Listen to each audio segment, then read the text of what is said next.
Hello, and welcome to the 6-1 lesson on solving systems by graphing. Our objective: I can solve systems of equations by graphing, including special cases. Before we can do anything else, we have to first define what a system is. We will only be looking at linear systems in chapter 6, but a system doesn't have to be just linear. It could also be nonlinear. So if you have two or more equations that use the same variables, then it forms a system of linear equations. Any ordered pair that makes all of the equations in a system true is the solution to that system. So it can be more than two, but it has to be at least two.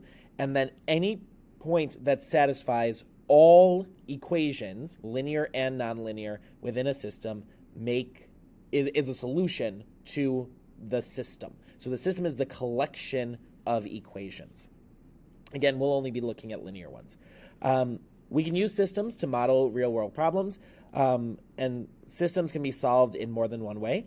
Generally, we will look at the big three, which are graphing, substitution, and elimination. There is a fourth one, matrices, that we don't look at, but is worth mentioning.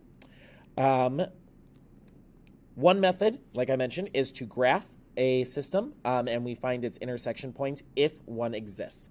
Every emoji problem that you've ever solved in your life is a system, but systems just are a collection of equations, at least two, that use the same variables, so x, y, and z in this example. So systems are really nothing new. It's just how are we formalizing the process of looking at them.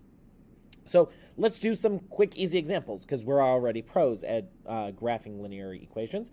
Let's find the solution to the system y equals x plus 2 and y equals 3x minus 2.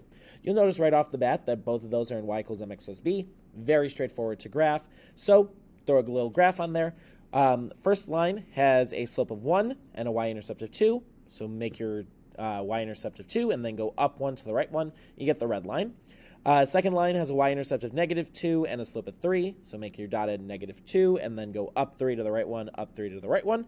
And our solution is the point that is going to make both of these equations true simultaneously. That so happens to be the point where they intersect, which is 2, 4. What does this mean? This means I can take the x value of 2 and plug it into the x spot in both equations, and I can plug in the y value of 4 into the y spot. So, for example, the first equation would end up being 4 equals 2 plus 2, because y is 4, x is 2, and 2 plus 2 is 4, so 4 equals 4 is true. For your second equation, 4 equals 3 times 2 minus 2, and then we just use the order of operations to evaluate. 3 times 2 is 6, 6 minus 2 is 4, we get 4 equals 4, which is a true statement. 2, 4 satisfies both equations in the system simultaneously, which tells us that this is the correct solution. Anytime you think you have the solution to a system, you can just plug it in, and if you ever get anything except for true statements, you know that you made a mistake. Let's find the solution to this system, y equals 2x plus 4 and y equals x plus 2. Again, they're already in y equals mx plus b form, so this first one has a y-intercept of 4, slope of 2, and so make your dotted 4, go up 2 to the right 2, or down 2 to the left 1. And for your second line, y equals x plus 2, y-intercept of 2, slope is 1, so go up 1 to the right 1, or down 1 to the left 1. And if you were to do this on a graph, you will notice that as you move more to the right, as the x values increase, the lines are actually going farther apart. And so you'll actually have to go to the left from your y-intercepts respectively to find their intersection point of negative 2, 0. Again, we can plug that in. Negative 2 goes in for x, 0 goes in for y, so we get 0 equals 2 times negative 2 plus 4. 2 times negative 2 is negative 4. Negative 4 plus 4 is 0, so 0 equals 0 is true. Again, same thing for your second equation. 0 equals negative 2 plus 2. Negative 2 plus 2 is 0, so we get 0 equals 0, so we know we have it correct.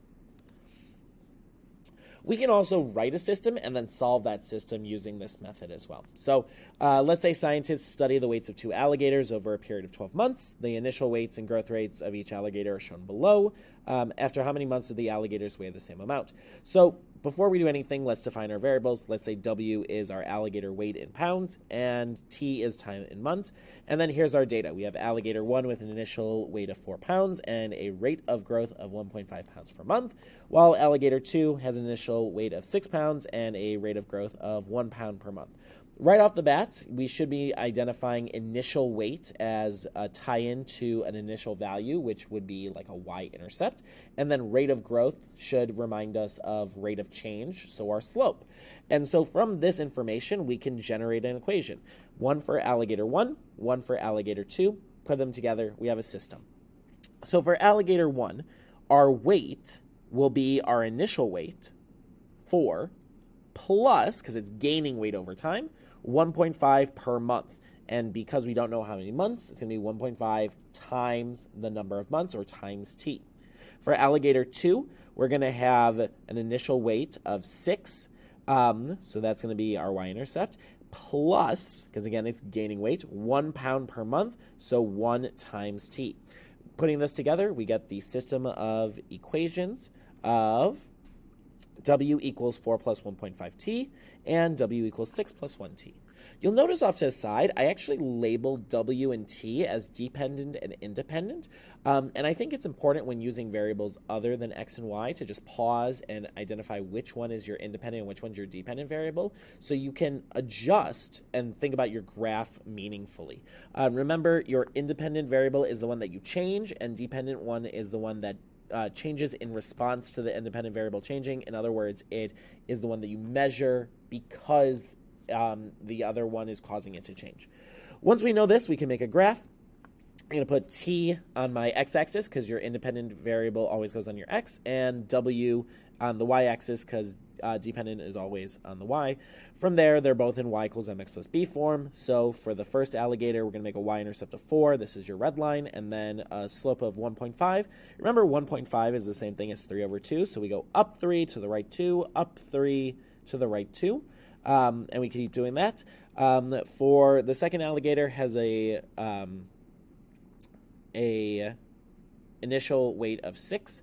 And this is our blue line, and then it has a slope of 1, so up 1 to the right 1. You'll notice that the tick marks look a little weird on this graph, and that's because every y tick mark is worth 2. So we're really going up a half over 1 because the tick marks are worth 2 here. Couple things right off the bat you might notice with this method is you need to create a graph, which is a huge barrier to solving a system by graphing, especially if you're going to do it by hand. So on these, a graph is provided with the correct values, but you'll also notice that your system has lattice point solutions. So these two alligators, their linear equations intersect at 410, which means that x, or time, is 4 months, and so in 4 months they will both weigh 10 pounds, because the 10 is on the y-axis and weight is in pounds on the y-axis. So there's a drawback, obviously. You have to be provided a graph. Lattice points are the best option. It would be really difficult to find the solution if it wasn't at a lattice point. And then you have to graph it, and it has to be something that is useful to graph. Let's look at another example of writing a system. So maybe we have satellite radio services, $10 per month plus an activation fee of $20. Then remember, activation fee is occurring once, just at the start. And then second service, $11 per month plus an activation fee of $15. And in what month was the cost of the service the same? So in order to do this, let's define our variables again. We'll say C is the cost in dollars, and M is our time in months.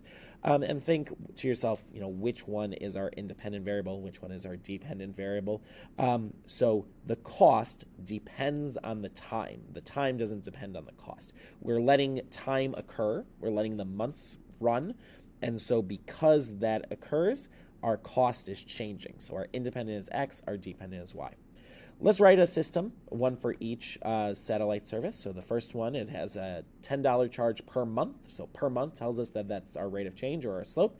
Activation fee of $20, that's a constant amount, so that's our y-intercept.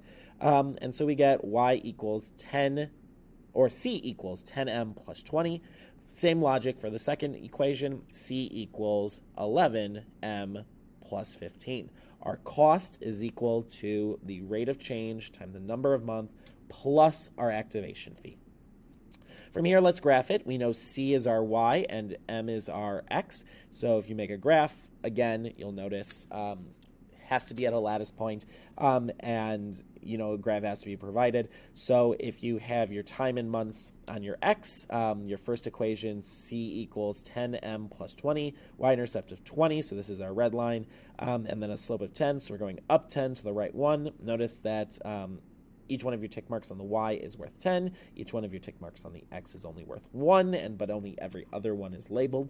So we're going up 10 to the right 1, up 10 to the right 1, up 10 to the right 1, and we'll exhaust our graph.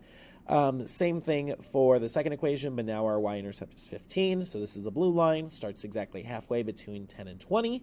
And then we're going up 11 to the right 1, up 11 to the right 1, up 11 to the right 1, because your slope is 11 over 1. And that might seem counterintuitive to be able to say that this generates a solution of 5, 70. But if you were to plug in 5 for M, that would be 55, and so you'll actually land on a lattice point because 11 times 5 is 55, and 55 plus 15 is 70. This is not helpful if, let's say, they intersected at 4 for the number of months, because 11 times 4 is 44, and 44 plus 15 is 54, 59. So you, in theory, if you had an intersection at 4, 59, be very difficult to read on this graph because 59 is not a tick mark, it's not a lattice point, and so you'd have to do some estimation. Solving a system by graphing is primarily useful when your systems are in one of the big 3 equation forms, y equals mx plus b, y minus y1 equals m times x minus x1, or ax plus by equals c, and when a graph is provided to you, and when your solution is a lattice point. Outside of that, graphing is going to be a difficult method to use unless you're using a graphing calculator. To go back to the solution of 570, 5 is your x, and x is time in months, so that means in 5 months, our cost for both plans will be $70, because 70 is the y-coordinate, and 70 is, our y-coordinates are cost in dollars. So finally, what happens if you have some weird graphs? Most linear equations will have one solution. The 2 lines will cross because they'll have different slopes and different y-intercepts, and they'll intersect at one point. The only other way that 2 lines can interact, besides crossing one time and that's it, is infinitely many solutions and no solutions. If you have a line on top of itself, so the equations are exactly the same, they have the same slope and the same y-intercept, they actually have infinitely many solutions. And so this means that you can pick any point on the line, well, both lines, and plug it in, and it'll satisfy both lines simultaneously.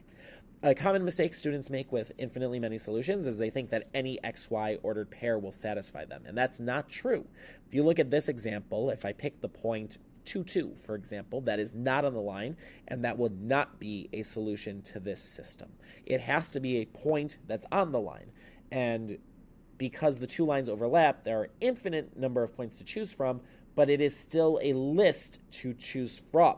That list has an infinite amount on them, but you have to select one from the list, otherwise it won't satisfy both equations. The last example of 2 lines interacting would be no solution, and these are parallel lines. So in other words, they have the same slope but different y-intercepts. These lines never intersect, so there are no xy ordered pair combinations that will satisfy both equations simultaneously. You can tell if 2 lines are parallel by analyzing their slope, and so when you see the slope is the same in both of them and the y-intercepts are different, you don't even need to graph them. There is no way that they ever intersect.